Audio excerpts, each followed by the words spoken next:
Si tu viens de cliquer sur cette vidéo, c'est que quelque part, tu as envie de réussir ton année 2022 et que tu as besoin d'avoir des outils qui vont te permettre de réussir cette année.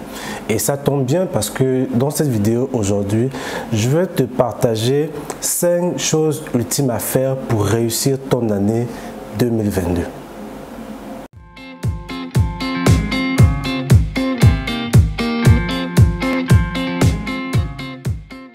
Si tu me découvres pour la première fois, je suis Alf Obian, investisseur dans les crypto-monnaies, promoteur de placements financiers. Sur cette chaîne, je te parle de quoi? Je te parle d'investissement, de finances, d'entrepreneuriat, d'éducation financière et de temps en temps, je t'emmène à la rencontre d'entrepreneurs gabonais pour te présenter leurs activités et leur parcours afin de t'inspirer.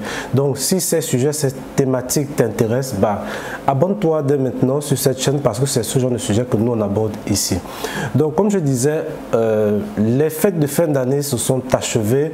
2022 a déjà pris son cours. C'est le moment pour beaucoup de personnes de s'informer sur comment ils vont réussir cette année. Beaucoup de personnes actuellement se demandent qu'est-ce qu'elles vont pouvoir bien faire pour que le 31 décembre 2022, elles puissent réaliser une année de succès. Et donc, cette vidéo aujourd'hui, c'est justement de ces sujets qu'on va aborder. La première chose à faire pour réussir ou pour te donner les moyens de réussir cette année 2022 est de te dresser un plan d'action. L'entrepreneuriat, c'est la guerre. L'entrepreneuriat, c'est un combat. L'entrepreneuriat, c'est un match de foot. Et donc, pour que tu puisses te donner les chances de réussir ce combat, ce match, cette guerre, il faut que tu y ailles, que tu débutes l'année avec un plan d'action que tu vas suivre au quotidien. Ce plan d'action-là, en fait, je te recommande de dresser une roadmap. Tu peux prendre une feuille de rame ou un ordinateur. Tu dresses une roadmap dans laquelle tu vas énoncer des objectifs que tu veux atteindre par rapport au business que tu viens de lancer ou par rapport au business que tu gères déjà. Tu dois trouver des objectifs mesurables et contrôlables. Et donc ce plan d'action-là, il va te garantir à 50% le succès de cette année. Donc en fait, la capacité que tu auras à remplir ces objectifs-là, mensuels ou trimestriels que tu te seras fixé, c'est ce qui va te permettre de pouvoir en fin d'année, entre le 31 décembre 2022, de te dire oui, effectivement, j'ai pu atteindre 80%, 85%, 90% des objectifs que je me suis fixés. Mais rien de tout cela ne sera possible si tu ne dresses pas d'abord un plan d'action maintenant. La deuxième chose cruciale que tu dois faire cette année, et là franchement, c'est quelque chose qui me dépasse, qui m'insupporte avec nous les Africains. Vraiment le conseil que je vais te donner ici, il faut bien l'écouter. Nous, en Afrique, on a beaucoup de personnes qui aiment se distraire pour tout et n'importe quoi. Donc, le conseil que je te donne à faire cette année, c'est de supprimer ou réduire au maximum tes distractions. Et plus particulièrement, commence par te désabonner de toutes tes pages d'humour, toutes tes pages de comédie sur lesquelles tu es abonné. Va dans ton Facebook, va dans la liste des pages que tu suis. Tout ce qui est divertissement, tout ce qui est humour, tout ce qui est comédie, il faut te désabonner de ça. Parce que oui, c'est cette distraction-là, cette déconcentration qui nous emmène à perdre beaucoup de temps qu'on alloue sur ces choses alors qu'on devrait se concentrer sur notre business.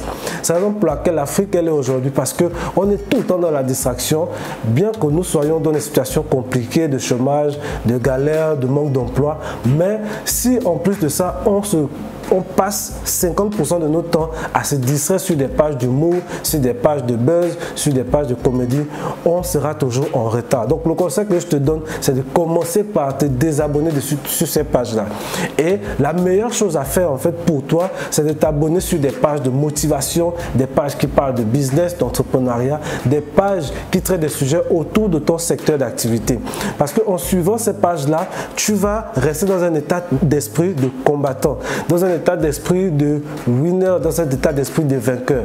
Donc le fait de suivre des pages qui te donnent, qui te font la mise à jour des nouvelles techniques de travail, des logiciels, des applications, des techniques de vente, des techniques de gestion des clientèles, des techniques pour pouvoir performer dans un secteur d'activité. C'est ce genre de pages que tu dois suivre. Au lieu de suivre des pages qui vont te faire perdre 1 heure, 2 heures, 3 heures de temps parce que tu as envie de rire, parce que tu as envie de t'amuser t'amuser alors que tu as un business à monter, tu as une affaire à faire décoller, tu as un business à faire fonctionner. En parlant des distractions, supprime toutes ces sorties inutiles qui te pompent de l'argent.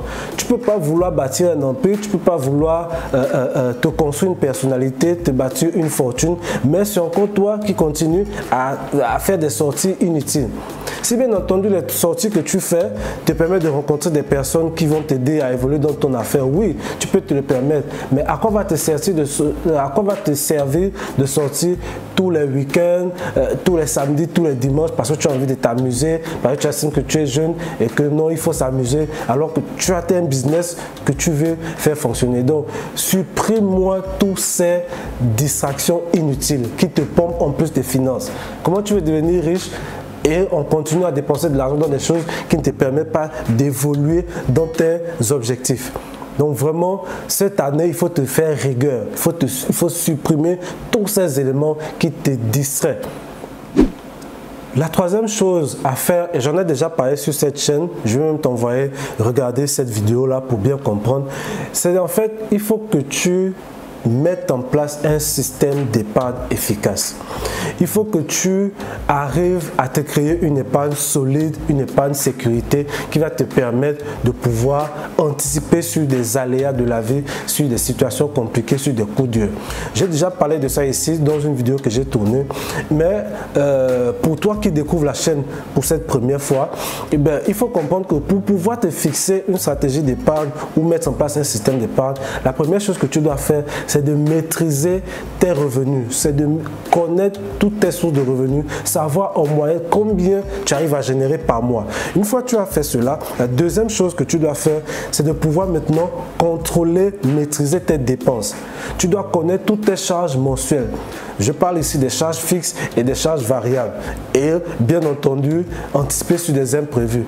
Mais grosso modo, il faut que tu arrives à savoir combien je gagne, combien il me faut comme finance pour vivre un mois, et à partir de là, j'arrive à identifier le montant que je peux souvent épargner chaque mois. Parce que oui, tu ne sais pas, on a eu la pandémie, elle n'est même pas encore terminée, peut-être que 2022, il y a autre chose qui va survenir. Comment tu peux anticiper sur tout ça? Eh bien, c'est en te constituant une épargne solide, une épargne sur laquelle une épargne qui peut te permettre de régler un problème que tu n'as pas prévu. Donc, très important, si tu veux réussir cette année, enfin, le 31 décembre 2022, il faut que tu te retrouves avec une épargne suffisamment consistante pour attaquer 2023 ou pour lancer d'autres projets que tu as décidé de lancer cette année-là. La quatrième chose à faire, et c'est un conseil que les riches donnent beaucoup à ceux qui veulent devenir riches comme eux, et bien, en fait, ici, il faut que tu comprennes que si tu veux réussir, il faut que tu étendes ton réseau. Il faut que tu arrives à grossir ton portefeuille client. Mais pour pouvoir y arriver, il faut d'abord que tu arrives à intégrer des réseaux business, des réseaux d'affaires. Pourquoi je trouve cela important? Eh bien parce que grâce au réseau, tu vas pouvoir trouver des fournisseurs par rapport au business que tu veux faire. Si tu as besoin de bons fournisseurs qui ont de bons prix, c'est avec le réseau qu'on les découvre. Si tu veux trouver des bons clients qui ont un bon portefeuille capable de consommer tes produits, tes services, c'est dans le réseau que tu vas les trouver. Si tu recherches des investisseurs pour pouvoir injecter des fonds dans ton affaire, c'est grâce au réseau que tu vas pouvoir trouver ces bons investisseurs-là.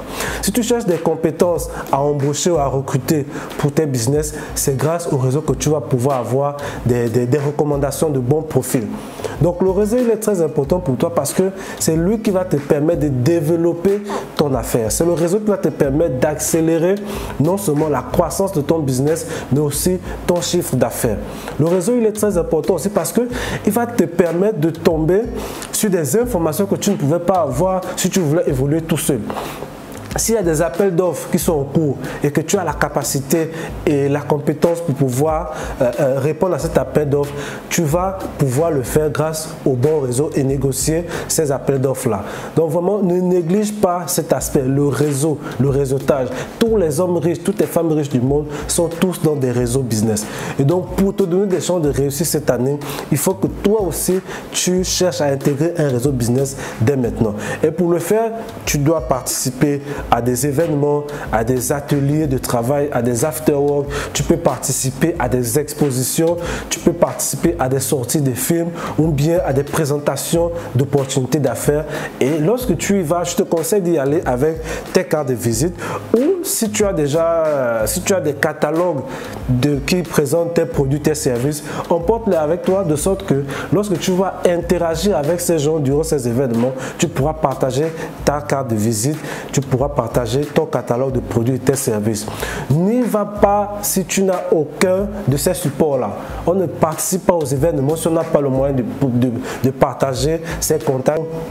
Vraiment, prends ça en considération cette année. Cherche à étendre ton réseau. Le cinquième conseil que je vais te donner si tu veux réussir cette année 2022 avec brio, c'est de te former. On ne le dit pas assez, mais les formations sont très importantes. Forme-toi parce que tu veux te lancer dans un secteur d'activité et tu veux savoir tout ce qu'il faut avant de te lancer. Forme-toi. Ça te permet d'éviter de commettre certaines erreurs qui vont te coûter cher. Forme-toi parce que tu as envie d'affûter ou d'améliorer ton expertise dans un domaine de compétences.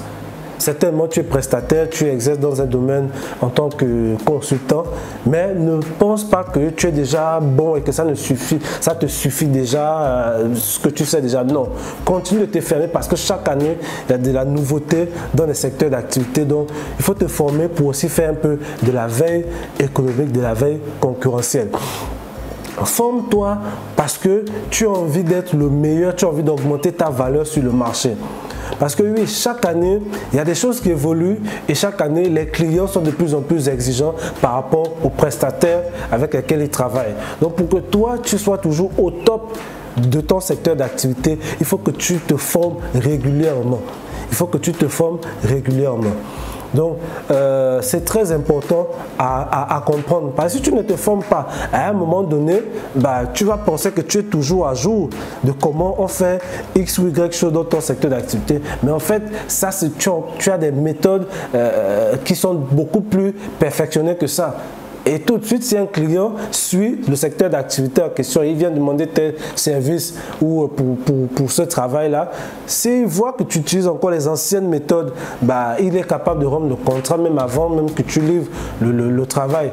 Donc, vraiment, les formations vont te permettre de rester au top niveau et d'être toujours concurrentiel dans ton marché.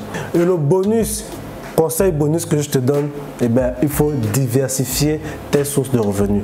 Diversifie tes sources de revenus parce que peu importe le domaine dans lequel tu es, on n'est pas à l'abri d'une catastrophe. Peu importe le domaine dans lequel tu gagnes de l'argent aujourd'hui, il faut toujours avoir une seconde, une troisième, une quatrième source de revenus parce qu'on ne sait pas ce qui peut arriver et si ce business ça se fragilise ou est perturbé par ou X ou Y raison, tu peux te porter sur les autres business pour continuer à générer des revenus.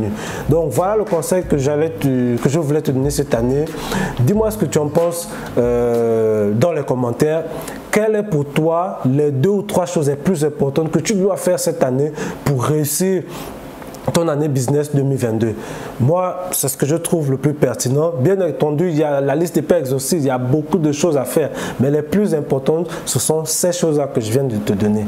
Donc, on se retrouve dans la prochaine vidéo. Et puis, encore une fois, meilleurs vœux, beaucoup d'argent, riche et fructueuse année 2022 à toi. Ciao.